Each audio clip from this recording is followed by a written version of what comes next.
Welcome to I plus. ഞാൻ അക്ഷര.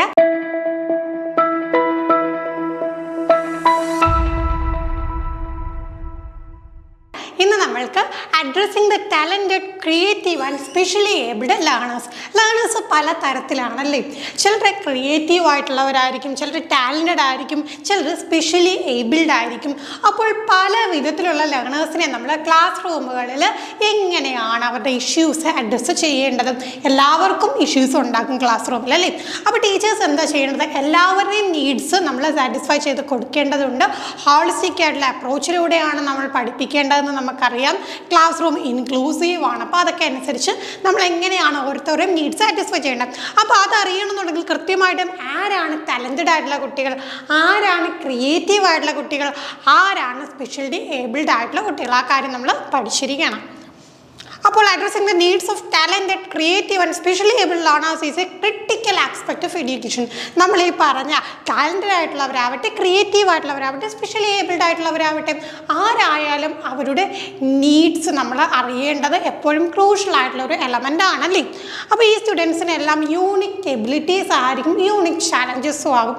അപ്പോൾ ഇവരുടെ എബിലിറ്റീസും വ്യത്യാസമായിരിക്കും, ചാലഞ്ചസും വ്യത്യാസമായിരിക്കും. അപ്പോൾ നമ്മളൊരു സ്പെഷ്യൽ അറ്റൻഷനും സപ്പോർട്ടും ഒക്കെ കൊടുത്തു കഴിഞ്ഞാൽ അവർക്ക് അവരുടെ ഒരു ഫുൾ പൊട്ടൻഷ്യൽ എത്താനായിട്ട് സാധിക്കുകയുള്ളൂ.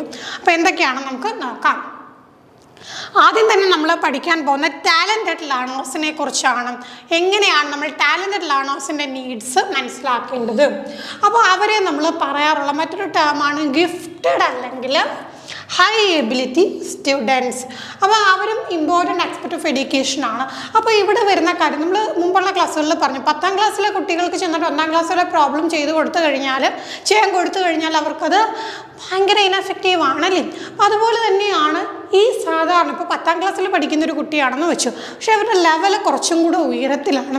അങ്ങനെയുള്ള കുട്ടികൾക്ക് ഒരു പക്ഷേ അവരുടെ ഏജിനനുസരിച്ചുള്ള പ്രോബ്ലംസ് വന്നു കഴിഞ്ഞാലും അവർക്കൊരിക്കലും എന്താണ് നല്ല രീതിയിൽ ആ ഒരു ടീച്ചിങ് ലേണിംഗ് പ്രോസസ്സ് ഇഫക്റ്റീവായിട്ട് കൊണ്ടുപോകാനായിട്ട് സാധിക്കില്ല. കാരണം അവർക്ക് എബിലിറ്റി കുറച്ചും കൂടെ കൂടുതലാണ്. അങ്ങനെ വരുമ്പോഴത്തേക്കും നമ്മൾ എന്താ ചെയ്യേണ്ടതെന്നുള്ള കാര്യം അറിയണം. ഇത്തരം കുട്ടികൾക്ക് യൂണിക് എബിലിറ്റീസ് ഉണ്ടായിരിക്കും, ഒരു learning profile, high learning profile ഉള്ളവരായിരിക്കും. അപ്പോൾ അവർക്ക് എന്ത് ചെയ്യണം? സ്പെഷ്യൽ അറ്റൻഷൻ നമ്മൾ കൊടുക്കേണ്ടതുണ്ട്.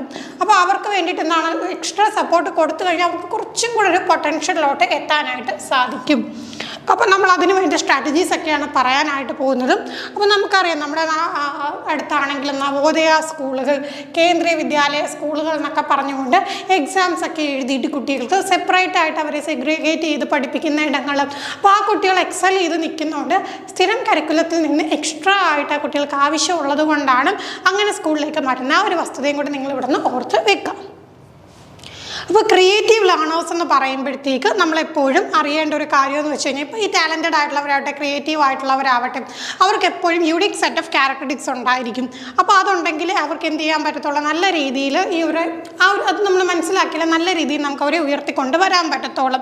അപ്പോൾ അവർ പലപ്പോഴും അവർ കുറച്ചും കൂടെ എങ്ങനെയായിരിക്കും? കുറച്ചും കൂടെ ഇന്നോവേറ്റീവ് ആൻഡ് കുറച്ചും കൂടെ എങ്ങനെയായിരിക്കും അവരുടെ ഒരു രീതി ഇമാജിനേറ്റീവ് ആയിരിക്കും. അപ്പോൾ നമ്മളിവിടെ ക്രിയേറ്റീവിൻ്റെ കാര്യമായിട്ടോ പറയുന്നത്. നമ്മൾ ടാലൻറ്റഡ് പറഞ്ഞു കഴിഞ്ഞു. അപ്പം നമ്മൾ അടുത്ത ടാലൻറ്റഡ് കഴിഞ്ഞിട്ട് അടുത്തയായിട്ട് നമ്മൾ ക്രിയേറ്റീവിനെ കുറിച്ചാണ് പറയുന്നത്. അപ്പോൾ ഈ ക്രിയേറ്റീവ് ആയിട്ടുള്ള ലേണേഴ്സിൻ്റെ പ്രത്യേകത എന്ന് പറഞ്ഞു കഴിഞ്ഞാൽ അവർ ക്യൂരിയോസിറ്റി കൂടുതലുള്ളവരായിരിക്കും, ഓപ്പൺ മൈൻഡഡ്നെസ് കാണും, ഇമാജിനേഷൻ കാണും, ഫ്ലെക്സിബിൾ ആയിരിക്കും, റിസ്ക് ടേക്കിംഗ് ആയിരിക്കും. അതൊക്കെ ജസ്റ്റ് നമ്മൾ അറിഞ്ഞു വെച്ചാൽ മതി ക്രിയേറ്റീവ് ആയിട്ടുള്ള കുട്ടികൾ എങ്ങനെയാണെന്ന്. റെസിലിയൻസ് നമുക്കറിയാവുന്ന ഫാക്ടറാണ്. ബൗൺസിങ് ബാക്കാണ്, തിരിച്ച് വരാനുള്ള ഒരു പരാജയം വന്നാലും പെട്ടെന്ന് തന്നെ തിരിച്ചു വരാൻ പറ്റുന്നവരാണ്. പ്ലേഫുൾ ആയിരിക്കും, ഡൈവേർജൻറ്റ് തിങ്കിങ്, മറ്റുള്ളവർ ചിന്തിക്കുന്നതിന് വ്യത്യസ്തമായിട്ട് ചിന്തിക്കുന്നവരായിരിക്കും. ഇൻ്റർ ഡിസിപ്ലിനറി തിങ്കിങ്, ഒരിക്കലും അവരുടെ ഒരു മേഖലയെ മാത്രം ഒതുങ്ങി നിന്ന് ചിന്തിക്കാതെ കുറച്ചധികം ചിന്തിക്കുന്നവരായിരിക്കും. പാഷൻ കാണും, ഇൻട്രിൻസിക് ആയിട്ട് ഉള്ളിൽ നിന്ന് തന്നെ മോട്ടിവേഷൻ ഉണ്ടാകും. റിഫ്ലക്ഷൻ, അവരുടെ ആക്ടിവിറ്റീസിനെ റിഫ്ലക്റ്റ് ചെയ്യുന്നവരായിരിക്കും, കൊലാബറേറ്റ് ചെയ്യുന്നവരായിരിക്കും. ആംബിഗ്വിറ്റി വന്നാൽ, അതായത് കൺഫ്യൂഷൻസ് ഒക്കെ വരുന്ന സമയത്ത് അതിനെയൊക്കെ ടോളറേറ്റ് സെലിബ്രേറ്റ് ചെയ്യാൻ കഴിവുള്ളവരായിരിക്കും, സെൽഫായിട്ട് എക്സ്പ്രസ് ചെയ്യാൻ പറ്റും, കണ്ടിന്യൂസ് ആയിട്ട് ലേൺ ചെയ്യാൻ പറ്റുന്നവരാണ്. അപ്പോൾ നമ്മൾ ഈ രണ്ട് കാര്യങ്ങൾ ടാലൻറ്റഡും ക്രിയേറ്റീവും കൂടെ ചേർത്താണ് നമ്മളിപ്പോൾ പറഞ്ഞത്. ടാലൻറ്റഡ് എന്ന് പറയുമ്പോഴത്തേക്ക് നമ്മൾ അവിടെ പറഞ്ഞത് അക്കാദമിക്കലി ആണെങ്കിൽ അവർ കുറച്ചും കൂടെ എന്തായിരിക്കും, അക്കാദമിക്കലി അല്ലെങ്കിൽ ഒരു സ്പെസിഫിക് ഫീൽഡിലൊക്കെ അവർക്ക് മറ്റു കുട്ടികളെ അപേക്ഷിച്ച് അവർ കുറച്ചും കൂടെ ഉയരത്തിലായിരിക്കും. അതോടൊപ്പം ചേർത്ത് നമ്മൾ പറഞ്ഞാണ് ക്രിയേറ്റീവിൻ്റെ ഫീച്ചേഴ്സാണ് നമ്മളിപ്പോൾ പറഞ്ഞത്. അപ്പോൾ ഈ രണ്ട് കൂട്ടരെന്ന് പറയുമ്പോഴത്തേക്ക് അവർക്ക് സാധാരണയുള്ള കുട്ടികളിൽ നിന്ന് എക്സ്ട്രാ ആയിട്ട് കുറച്ചും കൂടെ എലമെൻറ്റ്സ് അവരിൽ നമുക്ക് കാണാനായിട്ട് സാധിക്കും. അപ്പോൾ നോക്കിക്കേ, അപ്പോൾ അത്തരം കുട്ടികളെ നമ്മൾ എങ്ങനെയാണ് ഐഡൻറ്റിഫൈ ചെയ്യേണ്ടത്, എങ്ങനെയാണ് അസസ് ചെയ്യേണ്ടത് നമ്മൾ അറിഞ്ഞിരിക്കണം. Start by identifying gifted learners. അപ്പോൾ ഇവരെല്ലാം നമുക്ക് എന്ത് പറയാം, ഗിഫ്റ്റഡ് എന്ന് പറയാം. ടാലൻറ്റഡ് ആയിട്ടുള്ള ക്രിയേറ്റീവ് ആയിട്ടുള്ള കുട്ടികളൊക്കെ നമുക്ക് എന്ത് പറയാം, ഗിഫ്റ്റഡ് എന്ന് കോമൺ ആയിട്ട് പറയാം. അപ്പോൾ അവരെ പല മെത്തേഡിലൂടെ നമുക്ക് ഐഡൻറ്റിഫൈ ചെയ്യാം. ഇപ്പോൾ സ്റ്റാൻഡേർഡൈസ്ഡ് ടെസ്റ്റുകൾ നടത്തുമ്പോഴത്തേക്കും, അല്ലെങ്കിൽ ടീച്ചർ റെക്കമെൻഡേഷൻസിലൂടെയും, അല്ലെങ്കിൽ പോർട്ട്ഫോളിയോ അസസ്മെൻറ്റ്സിലൂടെയൊക്കെ നമുക്ക് ഈ കുട്ടികളെ മനസ്സിലാക്കാം. സ്റ്റാൻഡേർഡൈസ്ഡ് ടെസ്റ്റ് നമ്മളിപ്പോൾ ഒരു ഭയങ്കര ടഫായിട്ടുള്ള ഒരു മാത്തമാറ്റിക്സ് എക്സാമിനേഷൻ നടത്തുകയാണെന്ന് വെച്ചു, ചില കുട്ടികൾ അപൂർവം ചില കുട്ടികൾ എന്ത് ചെയ്യും, അതിൽ നല്ല രീതിയിൽ എക്സൽ ചെയ്യും. അപ്പോൾ അങ്ങനെയൊക്കെ നമുക്ക് എന്ത് ചെയ്യും, അവർ എക്സ്ട്രാ ഓർഡിനറി ആണെന്ന് നമുക്ക് കണ്ടെത്താം. ദെൻ ടീച്ചർ റെക്കമെൻഡേഷൻ, ഇപ്പോൾ ആ മുമ്പ് പഠിച്ച ടീച്ചറിന് പറയാൻ കഴിയൂലേ, ഈ കുട്ടി കുറച്ച് എക്സ്ട്രാ, ആ കുട്ടി കുറച്ച് ബ്രില്യൻ്റ് ആണ്, എക്സ്ട്രാ ഓർഡിനറി ആണെന്ന് പറയുമ്പോൾ നമുക്കത് ഐഡൻറ്റിഫൈ ചെയ്യാം. Then portfolio assessment. എന്താണ് പോർട്ട്ഫോളിയോ?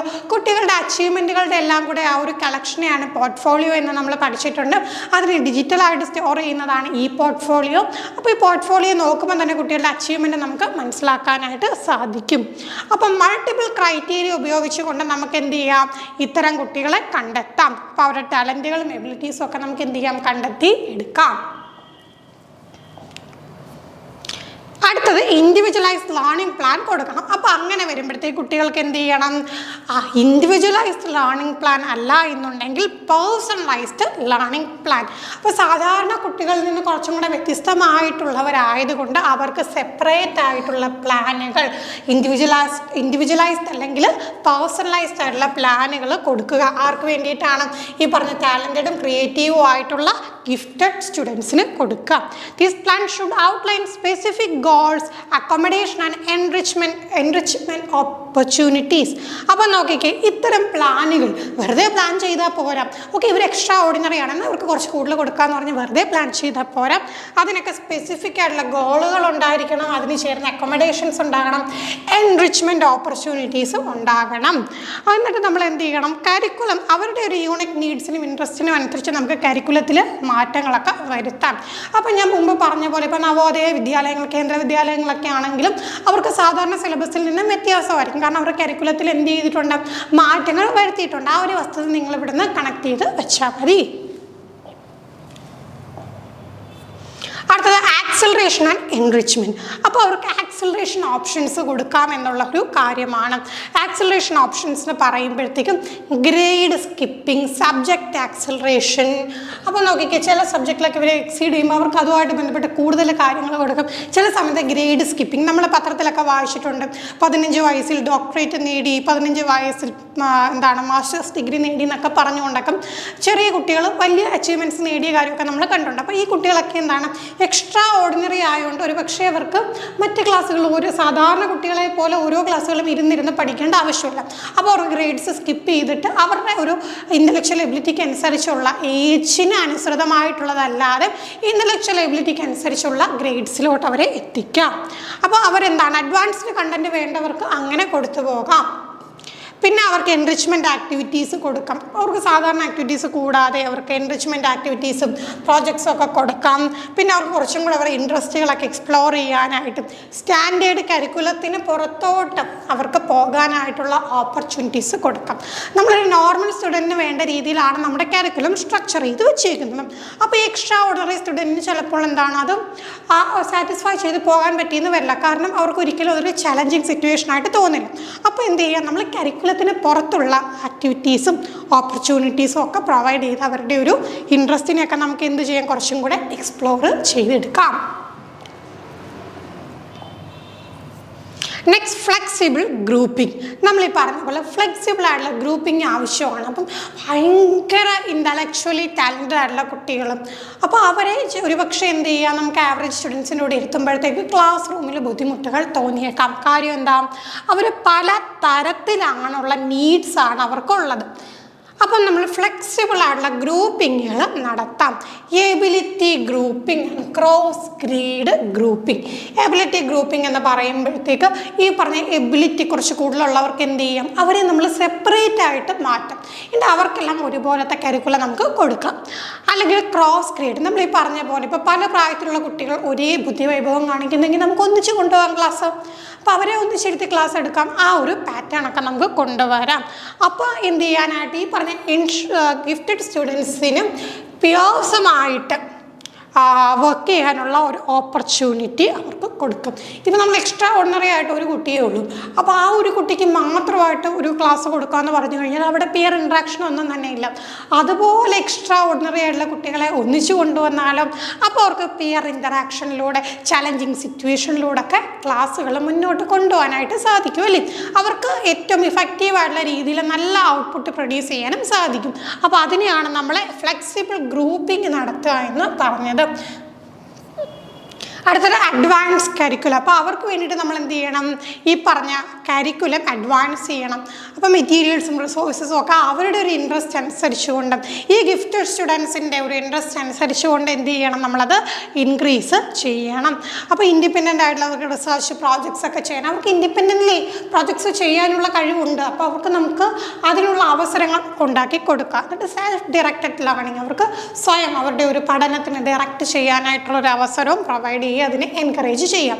ദെൻ പ്രൊഫഷണൽ ഡെവലപ്മെൻറ്റ്, അതായത് ടീച്ചേഴ്സിനും എഡ്യൂക്കേറ്റേഴ്സിനും ഒക്കെ എന്ത് ചെയ്യണം, ഈ ഒരു ഗിഫ്റ്റഡ് എഡ്യൂക്കേഷൻ സ്ട്രാറ്റജീസിലൂടെ കുട്ടികൾക്ക് ബെറ്റർ സപ്പോർട്ട് കൊടുത്തു കഴിഞ്ഞാൽ അവർക്ക് നല്ല രീതിയിലൊരു പ്രൊഫഷണൽ ഡെവലപ്മെൻറ്റും കൂടെ ലഭിക്കുന്നതാണ്. അപ്പം നമ്മൾ ഇഫക്റ്റീവായിട്ടുള്ള സ്ട്രാറ്റജീസും റിസോഴ്സസും ഒക്കെ ഉപയോഗിച്ചുകൊണ്ട് കുട്ടികളുടെ ഒരു അക്കാദമിക് സ്കിൽസും അത് മാക്സിമം എൻറിച്ച് ചെയ്തുകൊണ്ട് അത് അവരുടെ ഒരു പ്രൊഫഷണൽ ഡെവലപ്മെൻറ്റിലേക്ക് കൂടെ വഴിവെക്കാനായിട്ടുള്ള ശ്രമങ്ങൾ നടത്തണം. പിന്നെ മെൻറ്റർഷിപ്പ് ആൻഡ് കൗൺസിലിംഗ്, നമ്മളിപ്പോൾ ഗിഫ്റ്റഡ് ലേണേഴ്സ് ആണെങ്കിലും ഒക്കെ കണക്റ്റഡ്, അപ്പോൾ അവർക്കൊക്കെ എന്ത് വേണം, ടാലൻറ്റഡ് ആണെങ്കിലും ഒക്കെ തന്നെ അവർക്ക് എന്താ വേണ്ട, മെൻറ്റർഷിപ്പും അതേപോലെ അവരുടെ ഇൻട്രസ്റ്റ് അനുസരിച്ചുള്ള ഫീൽഡുകളിലുള്ള എക്സ്പേർട്ടുകളുടെ സഹായവും ഒക്കെ അവർക്ക് ഉണ്ടാക്കി കൊടുക്കാനുള്ള അവസരം കൊടുക്കണം. പിന്നെ എന്താണ്, കൗൺസിലിംഗ് സർവീസസ്. ചില സമയത്ത് അവരുടെ സോഷ്യൽ ആൻഡ് ഇമോഷണൽ നീഡ്സും, ഇപ്പോൾ അവർക്കും സോഷ്യൽ ആൻഡ് ഇമോഷണൽ നീഡ്സ് കാണുമല്ലേ. അപ്പോൾ ഗിഫ്റ്റഡ് സ്റ്റുഡൻസ് ആണ്, ടാലൻറ്റഡ് ആണ് എന്ന് പറഞ്ഞുകൊണ്ട് അവർക്ക് സോഷ്യലി ഇമോഷണലി അവർ പെർഫെക്റ്റ് ആണെന്ന് നമുക്ക് പറയാൻ കഴിയില്ല. അവർക്ക് അവരുടെ ഒരു യൂണിക് ടാലൻറ്റ് കൊണ്ട് തന്നെ അവർ പലപ്പോഴും എന്ത് ചെയ്യുന്നുണ്ട്, സോഷ്യൽ ആൻഡ് ഇമോഷണൽ ആയിട്ടുള്ള പ്രോബ്ലംസ് ഫേസ് ചെയ്യുന്നുണ്ട്. അപ്പോൾ അവർക്ക് ചിലപ്പോൾ പെർഫെക്ഷനിസം അല്ലെങ്കിൽ പിയർ റിലേഷൻഷിപ്പ് മോട്ടിവേഷനിലൊക്കെ പ്രശ്നം വന്നേക്കാം. എല്ലാം പെർഫെക്റ്റ് ആക്കാനായിട്ടുള്ളൊരു ചിന്ത, അതങ്ങനെ ചെയ്യാതെ വരുമ്പോൾ, അതങ്ങനെ ലഭിക്കാതെ വരുമ്പോൾ ഉണ്ടാകുന്ന ആ ഒരു ഡിസാറ്റിസ്ഫാക്ഷൻ, അതൊക്കെ ഒഴിവാക്കാനായിട്ട് പലപ്പോഴും അവർക്ക് കൗൺസിലിംഗ് ആവശ്യമായിട്ട് വന്നേക്കാം. ദെൻ പിയർ റിലേഷൻ, ഇപ്പോൾ നമ്മൾ ഈ പറഞ്ഞ പോലെ ഈ അക്കാദമിക്കലി ഭയങ്കരമായിട്ട് മുന്നിൽ നിൽക്കുന്ന ഒരു കുട്ടിക്ക് ചിലപ്പോൾ ആ ഒരു പിയർ ഗ്രൂപ്പിൻ്റെ കൂടെ ഇരുന്ന് പഠിക്കാൻ സാധിച്ചെന്ന് വരില്ല. അപ്പോൾ ഫേസ് ചെയ്യുന്ന ബുദ്ധിമുട്ടുകൾ, ദെൻ അവർക്ക് മോട്ടിവേഷനിൽ ഉണ്ടാകുന്ന ബുദ്ധിമുട്ടുകൾ, ഇതിനെയൊക്കെ നമ്മൾ അഡ്രസ്സ് ചെയ്യേണ്ടതുണ്ട്. അപ്പോൾ അതിനായിട്ട് നമുക്ക് കൗൺസിലേഴ്സിൻ്റെ ഒക്കെ സഹായം തേടാവുന്നതാണ്. അടുത്തത് പേരൻറ്റ് ആൻഡ് കമ്മ്യൂണിറ്റി ഇൻവോൾവ്മെൻ്റ് ആണ്. അപ്പോൾ പേരൻസിനെയും ഗാർഡിയനെയും ഒക്കെ എന്ത് ചെയ്യാം, ഈ പറഞ്ഞ ഗിഫ്റ്റഡ് സ്റ്റുഡൻസിന് വേണ്ടിയിട്ട് റിസോഴ്സുകൾ പ്രൊവൈഡ് ചെയ്യും. അവർക്ക് എക്സ്ട്രാ ആയിട്ട് വേണം അല്ലേ. അപ്പോൾ അവർക്ക് എക്സ്ട്രാ റിസോഴ്സുകളാണെങ്കിലും എക്സ്ട്രാ വർക്ക്ഷോപ്പുകളാണെങ്കിലും പ്രൊവൈഡ് ചെയ്യാം. പിന്നെ റെഗുലറായിട്ട് അവരുമായിട്ട് നമുക്ക് എന്ത് ചെയ്യണം, കമ്മ്യൂണിക്കേറ്റ് ചെയ്യണം. അവരുടെ പ്രോഗ്രസ്സും നീഡ്സും ഒക്കെ മനസ്സിലാകാനായിട്ടും. നമുക്കിപ്പോൾ കമ്മ്യൂണിറ്റി ഓർഗനൈസേഷൻ, മ്യൂസിയം അല്ലെങ്കിൽ സയൻസ് സെൻറ്റേഴ്സ്, യൂണിവേഴ്സിറ്റീസ്, ഇതൊക്കെ ആയിട്ടൊക്കെ കൊലാബറേറ്റ് ചെയ്തുകൊണ്ട് കുട്ടികൾക്ക് അഡീഷണൽ ആയിട്ടുള്ള ഓപ്പർച്യൂണിറ്റീസ് ഒക്കെ നമുക്ക് പ്രൊവൈഡ് ചെയ്യാം. പിന്നെ നമ്മൾ കൃത്യമായിട്ട് ഫോർമേറ്റീവ് ആൻഡ് സമ്മേറ്റീവ് അസസ്മെൻറ്റുകൾ നടത്തണം, അവരുടെ പ്രോഗ്രസ് നമ്മൾ അളക്കാനായിട്ടും. പിന്നെ കൺസ്ട്രക്റ്റീവ് ആയിട്ടുള്ള ഫീഡ്ബാക്കുകൾ കൊടുക്കണം. കാരണം അവർക്ക് എന്താണ്, അവരുടെ ഒരു academic and personal goals achieve ചെയ്യാനും അത് സെറ്റ് ചെയ്യാനും അത് അച്ചീവ് ചെയ്യാനുമായിട്ടൊക്കെ തീർച്ചയായിട്ടും കൺസ്ട്രക്റ്റീവ് ആയിട്ടുള്ള ഫീഡ്ബാക്കുകൾ അത്യാവശ്യമാണ്.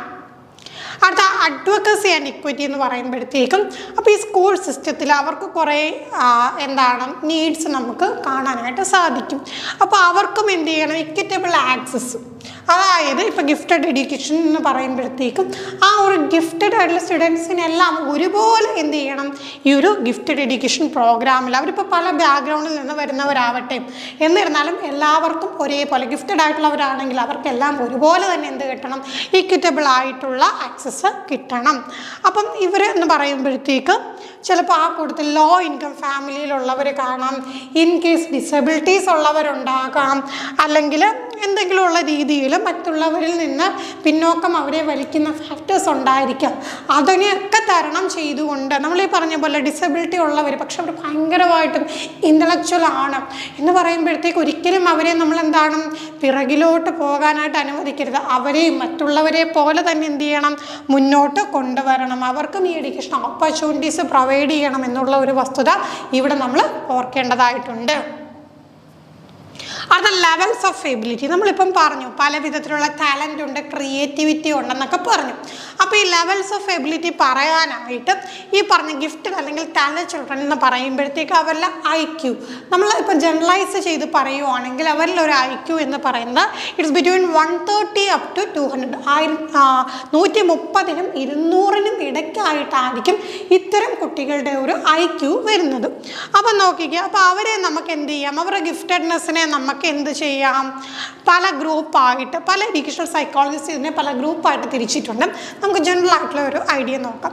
മോഡറേറ്റ്ലി ഗിഫ്റ്റഡ് എന്ന് പറയുമ്പോഴത്തേക്ക് ഒരു 130 സ്റ്റാർട്ടിങ് ലെവലാണ് അല്ലേ.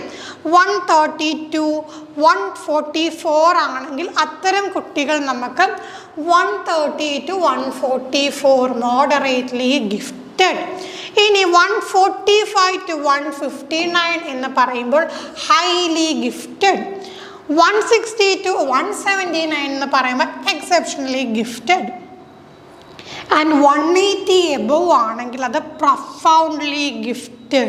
അപ്പോൾ നോക്കിക്കേ, ഈ പ്രൊഫൗണ്ട്ലി ഗിഫ്റ്റഡ് ആയിട്ടുള്ളൊരു കുട്ടിയെ ഒരിക്കലും നമുക്കൊരു നോർമൽ ക്ലാസ് റൂമിൽ കൊണ്ടുവന്ന് പഠിപ്പിക്കാനായിട്ട് സാധിക്കില്ല അല്ലേ. അത് പ്രൊഫൗണ്ട്ലി ഗിഫ്റ്റഡ് ആണ്. ഒരിക്കലും ആ ഒരു പിയർ ഗ്രൂപ്പിൻ്റെ ആ ക്രോണോളജിക്കൽ ഏജിലുള്ള കുട്ടികളുടെ ഇൻ്റലക്ച്വൽ എബിലിറ്റി ആയിരിക്കില്ല ആ ഒരു കുട്ടി കാണിക്കുന്നത്. അപ്പോൾ എന്ത് ചെയ്യണം, അവരെ നമ്മൾ സെപ്പറേറ്റ്, ഈ പറഞ്ഞ പോലെ സെപ്പറേറ്റ് ഗ്രൂപ്പിംഗ് ഒക്കെ അവിടെ ആവശ്യമാണെന്നുള്ള വസ്തുത ഓർക്കുക. അപ്പോൾ കുട്ടികളിൽ IQ ലെവൽ കൂടിക്കഴിഞ്ഞാലും അവരെ നമുക്ക് സാധാരണ ക്ലാസ് റൂമുകളിൽ ഇരുത്തുന്നതിൽ ബുദ്ധിമുട്ടുണ്ടാകും. അപ്പോൾ നോക്കിക്കേ, ജസ്റ്റ് നിങ്ങൾ കാണാതെ പഠിക്കുക വേണ്ട, ഇങ്ങനെയൊക്കെ ഉണ്ടെന്നും എന്താണ് moderately gifted, highly gifted, exceptionally gifted and profoundly gifted പോലെയൊക്കെയുള്ള ഗ്രൂപ്പ്സ് ഉണ്ടെന്ന് നിങ്ങൾ മനസ്സിലാക്കി വെക്കുക.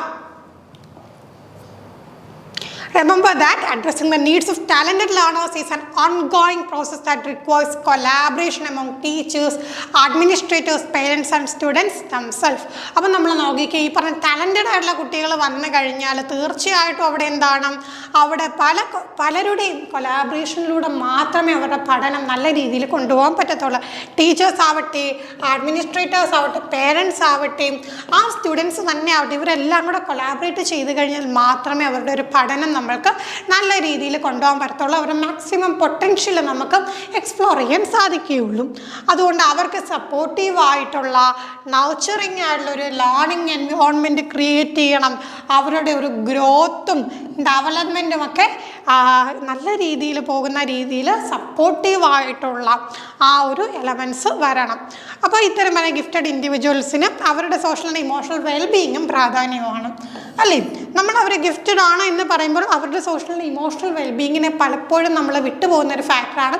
ആ ഒരു ഘടകവും കൂടെ ഇൻക്ലൂഡ് ചെയ്തിട്ട് വേണം അവരുടെ ഒരു മൊത്തത്തിലുള്ള ഡെവലപ്മെൻറ്റിനെ നമ്മൾ പറയാനായിട്ട്. അപ്പോൾ നമ്മുടെ അടുത്തത് ക്രിയേറ്റീവാണ്. ക്രിയേറ്റീവിൻ്റെ കാര്യം പറയാനായിട്ട് നമ്മൾ ഓൾറെഡി പറഞ്ഞാണ്. ക്രിയേറ്റീവായിട്ടുള്ള കുട്ടികളുടെ ക്യാരക്ടറിസ്റ്റിക്സ് എന്തൊക്കെയാണെന്ന് നമ്മൾ പറഞ്ഞു.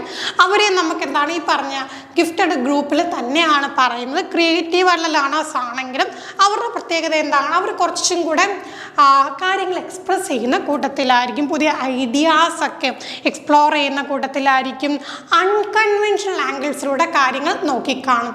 അവർ ടാലൻറ്റഡ് ആണ്, ഗിഫ്റ്റഡ് ആണ്. അവരുടെ പ്രത്യേകത എന്താണ്, മറ്റ് പോയിന്റ് ഓഫ് വ്യൂവിൽ നിന്നൊക്കെ അവർക്ക് കാര്യങ്ങളെ നോക്കി കാണാനുള്ള എബിലിറ്റീസ് ഉണ്ട്.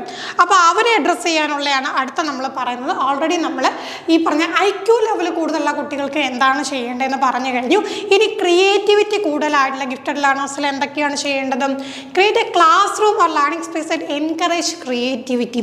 അവരുടെ സർഗാത്മകതയെ പ്രോത്സാഹിപ്പിക്കുന്ന തരത്തിലുള്ള ക്ലാസ് റൂമുകൾ ക്രിയേറ്റ് ചെയ്യാം. അപ്പോൾ art work, colourful materials, flexible seating arrangement ഒക്കെ കൊണ്ടുവന്നു കഴിഞ്ഞാൽ നമുക്ക് കുറച്ചും കൂടെ എന്ത് ചെയ്യാം, ആ ക്ലാസ്സും. അപ്പം നമുക്കറിയാം ചിലപ്പോൾ ചില ക്ലാസ്സുകളിലെ കുട്ടികളിൽ മൊത്തത്തിൽ നമുക്ക് ആ ഒരു ടീച്ചറിന് ക്രിയേറ്റിവിറ്റിയെ ഫോസ്റ്റർ ചെയ്യാനായിട്ട് സാധിക്കും. അപ്പോൾ നമ്മൾ ചില ക്ലാസ് റൂമുകളിൽ ചെല്ലുമ്പോൾ നമുക്ക് കാണാം പല തരത്തിലുള്ള ആർട്ട് വർക്കുകളും കളർഫുൾ മെറ്റീരിയൽസും ഒക്കെ കൊണ്ട് അറേഞ്ച് ചെയ്തിട്ടുള്ള ക്ലാസ് റൂംസ്. അപ്പോൾ അവിടെ എന്താണ് പല വിധത്തിലുള്ള ആർട്ട് സപ്ലൈസും ടൂൾസും റിസോഴ്സസും ഒക്കെ എന്ത് ചെയ്യാം, കുട്ടികളെ ക്രിയേറ്റിവിറ്റി എൻലൈറ്റൻ ചെയ്യാൻ വേണ്ടിയിട്ട്, സ്പാർക്ക് ചെയ്യാൻ വേണ്ടിയിട്ട് ടീച്ചേഴ്സിനും സ്കൂൾ അതോറിറ്റിക്കും ഒക്കെ പ്രൊവൈഡ് ചെയ്യാം.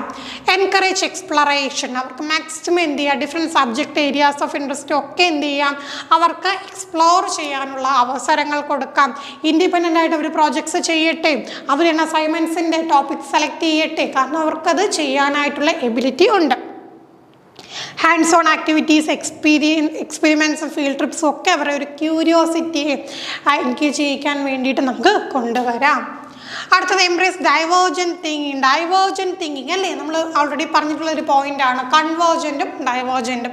കൺവേർജൻറ്റ് എന്ന് പറയുമ്പോൾ എന്താണ്, എല്ലാവരും ഒരുപോലെ ചിന്തിക്കുന്നു. ഇപ്പോൾ ഒരു ഉദാഹരണം പറയും, നമ്മളിപ്പോൾ റോഡിൽ പോകുന്ന സമയത്ത് ട്രാഫിക് സിഗ്നൽ റെഡ് ലൈറ്റ് കത്തിക്കഴിഞ്ഞാൽ നമ്മളെല്ലാവരും ഒരുപോലെയാണ് ചിന്തിക്കുന്നത്, എന്താണ് നമ്മളവിടെ സ്റ്റോപ്പ് ചെയ്യണം. അതാണ് കൺവേർജൻറ്റ് തിങ്കിങ്. എന്നാൽ ഡൈവേർജൻറ്റ് തിങ്കിങ് എന്ന് പറയുമ്പോൾ ഒരേ കാര്യത്തിനെ പല ആംഗിളിലൂടെ നോക്കി കാണാനുള്ള ഒരു കഴിവാണ്. നമ്മുടെ മുമ്പിൽ കുറച്ച് ക്ലേ കൊണ്ട് തന്നു, അപ്പോൾ ആ ക്ലേ വെച്ച് പല രൂപങ്ങൾ ഉണ്ടാക്കാം, പല കുട്ടികളും പല രീതിയിലായിരിക്കും അല്ലേ. അപ്പോൾ അതെന്താണ്, അത് അവരുടെ ഡൈവേർജൻറ്റ് തിങ്കിങ് ആണ്. ഓക്കെ, അല്ലെങ്കിൽ ഒരു ടോപ്പിക്ക് കൊടുത്തിട്ട് അതിനെക്കുറിച്ചൊരു കവിത എഴുതാൻ പറയുന്നു, ഓരോരുത്തരും ഓരോ രീതിയിലാണ്. അപ്പോൾ അവിടെ എങ്ങും കൺവേർജൻ്റ് അല്ല, ഡൈവേർജൻറ്റ് തിങ്കിങ് ആണ്. അപ്പോൾ ഈ കുട്ടികൾ ക്രിയേറ്റീവുള്ള കുട്ടികളുടെ ഡൈവേർജൻറ്റ് തിങ്കിങ് ആയിരിക്കും കാണുന്നത്, അതിനെ നമ്മൾ ഫോസ്റ്റർ ചെയ്യും. അപ്പോൾ അവരുടെ ഒരു ആറ്റിറ്റ്യൂഡ് എന്ന് പറഞ്ഞാൽ there is no single right answer, ഒരു കാര്യത്തിന് ഒരൊറ്റ മാർഗം എന്നുള്ള ഒരു ആറ്റിറ്റ്യൂഡ് ആയിരിക്കില്ല ക്രിയേറ്റീവ് ലേണേഴ്സിന് ഉണ്ടായിരിക്കുക. അപ്പോൾ അവർക്ക് ബ്രെയിൻ സ്റ്റോമിങ്ങിലൂടെ പല ഐഡിയാസ് ഇങ്ങനെ ബ്രെയിൻ സ്റ്റോം ചെയ്യാം, ഐഡിയ ജനറേറ്റ് ചെയ്യാം, ഓപ്പൺ എൻഡ് ഡിസ്കഷൻസ് കൊടുക്കുകയൊക്കെ നമുക്ക് ചെയ്യാം. അപ്പോൾ അവർക്ക് അവരുടെ പെർസ്പെക്റ്റീവ്സ് കാണും, അവരുടെ സൊല്യൂഷൻസ് കാണും. അപ്പോൾ അവരെ എന്ത് ചെയ്യണം, നമ്മൾ ഒരിക്കലും എന്ത് ചെയ്യില്ല, അവരുടെ അഭിപ്രായങ്ങളെ നമ്മൾ ഒഴിവാക്കി കളയരുത്. അപ്പോൾ അവർക്ക് മറ്റുള്ളവരെ പോലെ ആയിരിക്കില്ല, അവർ കുറച്ച് വ്യത്യസ്തരായിട്ട് ചിന്തിക്കുന്നത് കൊണ്ട് അവർക്ക് പല വ്യത്യസ്ത മനോഭാവങ്ങൾ കാണും. അപ്പം അവർ ചിലപ്പോൾ ഡീവിയേറ്റ് ചെയ്തേക്കാം എന്ന് പറഞ്ഞുകൊണ്ട് അവരെ ഒഴിവാക്കാനായിട്ട് പാടില്ല. നമ്മളൊക്കെ സ്ഫടികം സിനിമ കണ്ടിട്ടുള്ളതാണല്ലോ. അപ്പോൾ സ്ഫടികം സിനിമയ്ക്കകത്ത് ആ ഒരു കഥാപാത്രം തോമസ് ചാക്കോ എന്നുള്ള കഥാപാത്രം എന്താണ്, ഒരു ക്രിയേറ്റീവ് ലേണറായിരുന്നു അല്ലേ. അപ്പോൾ ആ ക്രിയേറ്റിവിറ്റിയെ ഫോസ്റ്റർ ചെയ്യുകയായിരുന്നു അവിടെ ചെയ്യേണ്ടിയിരുന്നത്. അപ്പോൾ മറ്റുള്ളവരിൽ നിന്ന് വ്യത്യസ്തനായിട്ടാണ് ആ കുട്ടി ചിന്തിച്ചത്. അപ്പോൾ അത് മാത്രം മനസ്സിൽ വെച്ചാൽ മതി നമുക്ക് ക്രിയേറ്റീവ് ലേണറെ പഠിക്കാനായിട്ട്. അടുത്ത പ്രൊവൈഡ് ചോയ്സസ്, അവർക്ക് അസൈൻമെൻറ്റ്സിലും പ്രൊജക്ട്സിലും ഒക്കെ ചോയ്സസ് കൊടുക്കാം. ക്രിയേറ്റീവ് ലേണേഴ്സിന് തീർച്ചയായിട്ടും എന്താണ്, അവരുടെ ഒരു അണ്ടർസ്റ്റാൻഡിങ് ഒക്കെ ഡെമോൺസ്ട്രേറ്റ് ചെയ്യാനായിട്ടുള്ളൊരു ഫ്രീഡം നമ്മൾ പ്രൊവൈഡ് ചെയ്യുക. അവർക്ക് വേരിയസ് മീഡിയ, ഇപ്പം ചിലർ റൈറ്റിംഗ് ആകാം, ചിലർ വിഷ്വൽ ആർട്സിലാകാം, ചിലർ മൾട്ടിമീഡിയ ആയിരിക്കും, അങ്ങനെ പല രീതിയിലായിരിക്കും അവരുടെ ഐഡിയാസ് എക്സ്പ്രസ് ചെയ്യുന്നത്. ബാക്കിയുള്ളവരാരും ചെയ്യുന്നില്ലല്ലോ, നീ ഇങ്ങനെ തന്നെ ചെയ്താൽ മതി എന്ന് പറയാൻ പാടില്ല. അപ്പോൾ അവരുടെ ഒരു ഐഡിയാസും എക്സ്പ്രസ് ചെയ്യാനായിട്ടുള്ള ഒരു അവസരം നമ്മൾ തയ്യാറാക്കി കൊടുക്കണം. അടുത്ത കൊലാബറേഷൻ സപ്പോർട്ട് ചെയ്യുക. നമ്മൾ പറഞ്ഞ പോലെ ഇപ്പം ടാലൻറ്റഡ് ലേണേഴ്സിൽ പറഞ്ഞ പോലെ തന്നെ എന്താണ്, അവർക്ക് പിയേഴ്സുമായിട്ടും പിന്നെ ഒക്കെ എന്ത് ചെയ്യാനായിട്ട് കൊലാബറേറ്റ് ചെയ്യാനായിട്ടുള്ള ഒരു അവസരം കൊടുക്കാം. അങ്ങനെ അവർ ഇന്നോവേറ്റീവ് ആയിട്ടുള്ള ഐഡിയാസും സൊല്യൂഷൻസും ഒക്കെ കൊണ്ടുവരട്ടെ. പിന്നെ ഗ്രൂപ്പ് പ്രോജക്റ്റ്, ക്രിയേറ്റിവിറ്റി ഫോസ്റ്റർ ചെയ്യാനായിട്ട് നമുക്ക് ഗ്രൂപ്പ് പ്രോജക്ട്സ് ഒക്കെ കൊടുക്കാം. അപ്പോൾ അവർ കമ്പൈൻ ചെയ്തിട്ട് എന്ത് ചെയ്യട്ടെ, മറ്റുള്ളവരുടെ സ്ട്രെങ്തും കൂടെ ആ ഒരു ക്രിയേറ്റിവിറ്റിയും കൂടെ കൊണ്ടുവന്ന് വളരെ പവർഫുൾ ആയിട്ടുള്ള പ്രോജക്ട്സ് ഒക്കെ അവർ ചെയ്യാനുള്ള അവസരം കൊടുക്കാം. പിന്നെ നമുക്കറിയാം ഫീഡ്ബാക്ക്, ഒബ്വിയസ്ലി ഇവിടെ നമുക്ക് നിർബന്ധമായിട്ടുള്ള കാര്യമാണ്. അവരുടെ ഒരു ക്രിയേറ്റീവ് പ്രോസസ്സിനെ നർച്ചർ ചെയ്യാനായിട്ട് നമ്മൾ എന്ത് ചെയ്യണം, കൃത്യമായിട്ടൊരു ഫീഡ്ബാക്ക് അത് കൺസ്ട്രക്റ്റീവായിട്ട് ഓരോ ഘട്ടത്തിലും കൊടുക്കണം. ആൻഡ് ഫൈനൽ പ്രോഡക്റ്റിൽ ജസ്റ്റ് പോയിട്ട് അവിടെ ഒരു ഫീഡ്ബാക്ക് കൊടുത്തിട്ട് പോരാ, ഓരോ ഘട്ടത്തിലും ടീച്ചർ എന്ത് ചെയ്യണം, അവരുടെ പ്രവർത്തനങ്ങളെ വിലയിരുത്തണം. പിന്നെ സെൽഫായിട്ട് റിഫ്ലക്ഷന് വേണ്ടിയിട്ട്, സെൽഫ് റിഫ്ലക്ഷൻ എന്ന് പറയുമ്പോൾ അവരവരുടെ ഒരു ചെയ്തികളെ എന്ത് ചെയ്യണം, റിഫ്ലക്റ്റ് ചെയ്യണം. ദെൻ മെറ്റാ കോഗ്നിഷൻ, നമ്മൾ പഠിച്ചാണ് തിങ്കിങ് അബൌട്ട് തിങ്കിങ്, ചിന്തിക്കുന്നതിനെ പറ്റി ചിന്തിക്കുന്ന ഒരു ക്രിട്ടിക്കലായിട്ട് നമ്മൾ ചിന്തിക്കുന്ന ഒരു സംഗതിയാണ്. അങ്ങനെ എന്താണ്, അവരുടെ ഒരു ക്രിയേറ്റീവ് ചോയ്സുകൾ എത്രമാത്രം ലേണിങ്ങിൽ കോൺട്രിബ്യൂട്ട് ചെയ്യുമെന്നുള്ള കാര്യമൊക്കെ കൃത്യമായിട്ട് എന്ത് ചെയ്യാം, എൻകറേജ് ചെയ്യണം. അപ്പോൾ ഇതൊന്നും നിങ്ങൾ ബൈഹാർട്ട് ചെയ്യേണ്ട പോയിന്റ്സ് അല്ല, ജസ്റ്റ് കേട്ട് വെക്കുക. അവിടെയൊക്കെ നമുക്ക് എങ്ങനെയാണ് ചോദ്യം വരിക എന്ന് വെച്ച് കഴിഞ്ഞാൽ ആപ്ലിക്കേഷൻ ലെവലിൽ തന്നെയാണ് ചോദ്യം വരും. അപ്പോൾ നമ്മളെ ആരാണ് ഈ ടാലൻറ്റഡ് ലേണേഴ്സ്, ആരാണ് ക്രിയേറ്റീവ് ലേണേഴ്സ്, ആരാണ് ഗിഫ്റ്റഡ് ലേണേഴ്സ് എന്നൊക്കെ കൃത്യമായിട്ട് മനസ്സിലാക്കി വെച്ചാൽ മതി. പിന്നെ allot time for passion project. അപ്പോൾ അത്തരം കുട്ടികൾക്ക് കുറച്ചും കൂടെ പാഷൻ പ്രോജക്ട്സ്, നമ്മളിപ്പം കരിക്കുലത്തിലുള്ള പ്രോജക്ട്സ് അല്ലാതെ എക്സ്ട്രാ പ്രോജക്ട്സ് ഒക്കെ ചെയ്യാനായിട്ടുള്ളൊരു അവസരം കൊടുക്കാം. ഇൻഡിപെൻഡൻ്റ് ആയിട്ടുള്ള റിസർച്ച് ചെയ്യാനുള്ള അവസരം കൊടുക്കാം. പിന്നെ അവർക്ക് എന്താണ്, അവർക്ക് പാഷനുള്ള സബ്ജക്റ്റിലോട്ട് കുറച്ചും കൂടെ ഡീപ്പായിട്ട് അവർക്ക് പഠിക്കണം എന്നുണ്ടെങ്കിൽ തീർച്ചയായിട്ടും അതിനുള്ള അവസരം നമ്മൾ ഒരുക്കുക. ഓഫർ ഗൈഡൻസ് ആൻഡ് റിസോഴ്സ്, അപ്പോൾ അതിന് വേണ്ട ആവശ്യമുള്ള ഗൈഡൻസ് വേണമെങ്കിൽ കൊടുക്കാം. റിസോഴ്സസ് ആവശ്യമാണെങ്കിൽ അവരുടെ ഒരു ഇൻട്രസ്റ്റ് എക്സ്പ്ലോർ ചെയ്യാനായിട്ട് അതും കൊടുക്കാം. പിന്നെ നമുക്ക് റിയൽ വേൾഡ് ആപ്ലിക്കേഷൻസിന് എംഫസിസ് കൊടുക്കുക എന്നുള്ളത് മറ്റൊരു പോയിൻ്റാണ്. അപ്പോൾ നോക്കി, ക്രിയേറ്റിവിറ്റി റിയൽ ലൈഫ് സിറ്റുവേഷനിൽ എത്രമാത്രം വാല്യുബിൾ ആണെന്ന് അവർക്ക് മനസ്സിലാക്കി കൊടുക്കുക. അപ്പോൾ അവരുടെ ക്ലാസ് റൂം ആക്ടിവിറ്റി നമ്മൾ കുറച്ചും കൂടെ എങ്ങോട്ട് കണക്ട് ചെയ്യാം, ഒരു പ്രാക്ടിക്കൽ ആപ്ലിക്കേഷൻസിലോട്ട് അല്ലെങ്കിൽ കരിയേഴ്സിലോട്ടൊക്കെ ഒന്ന് കണക്ട് ചെയ്യുക. അപ്പോൾ അതിന് വേണ്ടിയിട്ട് നമുക്ക് ഗസ്റ്റ് സ്പീക്കേഴ്സിനെ കൊണ്ടുവരാം, അല്ലെങ്കിൽ ആ ഏരിയയുള്ള പ്രൊഫഷണൽസിനെ കൊണ്ടുവരാം. അങ്ങനെ എങ്ങനെയാണ് ക്രിയേറ്റിവിറ്റിയെ നല്ല രീതിയിൽ എന്ത് ചെയ്തിട്ടുള്ള ഫോസ്റ്റർ ചെയ്ത് അവർ മറ്റുള്ളവർക്ക് ഇൻസ്പിറേഷനായിട്ട് മാറിയിട്ടുള്ളവരൊക്കെ കാണും അല്ലേ. അപ്പോൾ അവരെയൊക്കെ കൊണ്ടുവന്ന് എന്ത് ചെയ്യാം, ഒരു മെൻറ്റർഷിപ്പൊക്കെ ഇത്തരം ക്രിയേറ്റീവ് ലേണേഴ്സിനെ നമുക്ക് പ്രൊവൈഡ് ചെയ്യാം. പിന്നെ തീർച്ചയായിട്ടും എന്ത് ചെയ്യാം, അവരുടെ ക്രിയേറ്റിവിറ്റി നമ്മൾ അസസ് ചെയ്യണം. നമുക്കറിയാമല്ലോ, കൃത്യമായിട്ട് അസസ് ചെയ്താൽ മാത്രമേ അവർക്ക് എന്തെങ്കിലുമൊക്കെ ഒരു ഡ്രോബാക്സ് ഒക്കെ ഉണ്ടെങ്കിൽ നമുക്കത് കൃത്യമായിട്ട് വേണ്ട സപ്പോർട്ട് പ്രൊവൈഡ് ചെയ്യാൻ പറ്റത്തുള്ളൂ. പോർട്ട്ഫോളിയോ ആവട്ടെ, പ്രസൻറ്റേഷൻ ആവട്ടെ, പ്രോബ്ലം സോൾവിങ് ടാസ്ക് ആവട്ടെ, എന്തോ ആയിക്കോട്ടെ, കൃത്യമായിട്ട് ടീച്ചർ അതിനെ അസസ് ചെയ്യുക. അപ്പോൾ ഇവിടെ നമ്മൾ ഒരിക്കലും റിജിഡ് ആയിട്ടുള്ള സ്റ്റാൻഡേർഡൈസ്ഡ് ആയിട്ടുള്ള അസസ്മെൻറ്റ് പാടില്ല. നമ്മളിപ്പോൾ പറഞ്ഞു, കുട്ടിയുടെ ക്രിയേറ്റിവിറ്റിയെ ഫോസ്റ്റർ ചെയ്യാനായിട്ടുള്ള ഒരു പ്രോജക്റ്റ് കൊടുത്തു. അപ്പോൾ അവിടെ കുട്ടിക്ക് ഓപ്പൺ എൻഡഡ് ആണ്, കുട്ടിക്ക് എന്ത് വേണമെങ്കിലും ചെയ്യും. അപ്പോൾ അവിടെ സ്റ്റാൻഡേർഡൈസ് ആയിട്ടുള്ള അസസ്മെൻറ്റ് നടത്തി കഴിഞ്ഞാൽ ശരിയാവുമോ? ഇല്ല. കാരണം ഓരോ കുട്ടിയുടെ പ്രോജക്റ്റും യൂണീക്കാണ്. അപ്പം നമ്മളവിടെ വളരെ സ്റ്റാൻഡേർഡൈസ്ഡ് ആയിട്ടുള്ള എന്നുവെച്ചാൽ കൃത്യമായിട്ട് സ്ട്രിക്റ്റ് നോംസ് ഒക്കെ വെച്ച് കഴിഞ്ഞ് കുട്ടികളെ അസസ് ചെയ്യാനായിട്ട് പാടില്ല. അവരുടെ ക്രിയേറ്റീവ് എക്സ്പ്രഷനെ തീർച്ചയായിട്ടും അത് നെഗറ്റീവായിട്ട് അഫക്റ്റീവ് സ്റ്റിഫിൽ ചെയ്യുന്നതാണ്. പിന്നെ ഒരു ഗ്രോത്ത് മൈൻഡ് സെറ്റ്, എപ്പോഴും ക്രിയേറ്റിവിറ്റി നമ്മൾ പ്രാക്ടീസിലൂടെ പെർസിസ്റ്റൻസിലൂടെ ഒക്കെ സ്ഥിരമായിട്ട് നമ്മളത് നിലനിർത്തി കൊണ്ടുപോകണം എന്നുള്ള കാര്യം ഓർമ്മ വരണം. പിന്നെ ചാലഞ്ചസിനെ ഫേസ് ചെയ്യാനും മിസ്റ്റേക്സ് വന്നു കഴിഞ്ഞാൽ ആ മിസ്റ്റേക്സിനെ തിരുത്തി ഓപ്പർച്യൂണിറ്റീസ് ആക്കി മാറ്റിയെടുക്കാനുമായിട്ടുള്ള ഒരു കഴിവ് കുട്ടികളെ നമ്മൾ എൻകറേജ് ചെയ്യണം. അപ്പോൾ നമ്മൾ മനസ്സിലാക്കേണ്ട കാര്യം, പറഞ്ഞ ക്രിയേറ്റീവ് ലേണേഴ്സിന് പല വിധത്തിലുള്ള ഇൻട്രസ്റ്റും പല വിധത്തിലുള്ള ടാലൻറ്റും ആയിരിക്കും. അതുകൊണ്ട് അവർക്കുള്ള അപ്രോച്ചുകൾ എപ്പോഴും എങ്ങനെയായിരിക്കണം, ഇൻഡിവിജ്വലൈസ്ഡ് ആയിരിക്കണം എന്നുള്ള വസ്തുത ഓർക്കുക. അപ്പോൾ അവർക്ക് വേണ്ട ക്രിയേറ്റീവായിട്ടുള്ള എൻവയോൺമെൻറ്റ് പ്രൊവൈഡ് ചെയ്യുക, സപ്പോർട്ടീവായിട്ടുള്ള എൻവയോൺമെൻറ്റ് കൊടുക്കുക, സ്റ്റിമുലേറ്റീവായിട്ടുള്ള ലേണിംഗ് എൻവയോൺമെൻറ്റ് കൊടുക്കുക. അപ്പോൾ നമുക്ക് എന്ത് ചെയ്യാം, ഇത്തരം ക്രിയേറ്റീവ് ലേണേഴ്സിനെ അവരുടെ ഒരു ഫുൾ പൊട്ടൻഷ്യൽ എത്തിക്കാനായിട്ട് നമ്മൾക്ക് അവർക്ക് വേണ്ടിയിട്ടുള്ള എല്ലാവിധ ഹെൽപ്പുകളും ഇത്തരം സാഹചര്യങ്ങൾ സൃഷ്ടിക്കുന്നതിലൂടെ ചെയ്ത് കൊടുക്കാം. അപ്പോൾ നമുക്കിനി ഒരു ടോപ്പിക്കും കൂടാണ് ഇവിടെ വരുന്നത്, സ്പെഷ്യലി ഏബിൾഡ് ചിൽഡ്രൻ ആണെങ്കിൽ. ഇപ്പം നമ്മൾ പഠിച്ചതിനെ നമുക്ക് കണക്ട് ചെയ്ത് പഠിക്കാമല്ലേ. കാരണം അവരെന്തായിരുന്നു, അത്തരം കുട്ടികൾ ഗിഫ്റ്റഡ് ആയിരുന്നു, അവർ ടാലൻറ്റഡ് ആയിരുന്നു. അപ്പോൾ ഒന്നെങ്കിൽ അവർ നമ്മൾ രണ്ട് രീതിയിൽ പറഞ്ഞു, ഒന്നെങ്കിൽ IQ ലെവൽസ് വെച്ച് അവർ ഹയർ ആയിരിക്കാം, അല്ല എങ്കിൽ നമ്മൾ രണ്ടാമത്തെ എക്സ്പെക്റ്റ് പറഞ്ഞു അവർ ക്രിയേറ്റീവ് ആയിരിക്കും. അപ്പോൾ അവർക്ക് വേണ്ടിയിട്ട് ചെയ്യേണ്ട കാര്യങ്ങൾ എന്തൊക്കെയാണെന്ന് നമ്മൾ പഠിച്ചു കഴിഞ്ഞു. എങ്ങനെയാണ് ടാലൻറ്റഡ് ആൻഡ് ക്രിയേറ്റീവ് ലേണേഴ്സിനെ നമ്മൾ അഡ്രസ്സ് ചെയ്യേണ്ടതെന്ന് പഠിച്ചു കഴിഞ്ഞു. അടുത്തതായിട്ട് നമ്മൾ സ്പെഷ്യൽ ലേണേഴ്സിനെ കുറിച്ചാണ്, സ്പെഷ്യലി ഏബിൾഡ് ആയിട്ടുള്ള ലേണേഴ്സിനെ കുറിച്ചാണ് പഠിക്കാൻ പോകുന്നത്. അത് നമുക്ക് അടുത്ത ക്ലാസ്സിൽ ഡിസ്കസ് ചെയ്യാം. താങ്ക്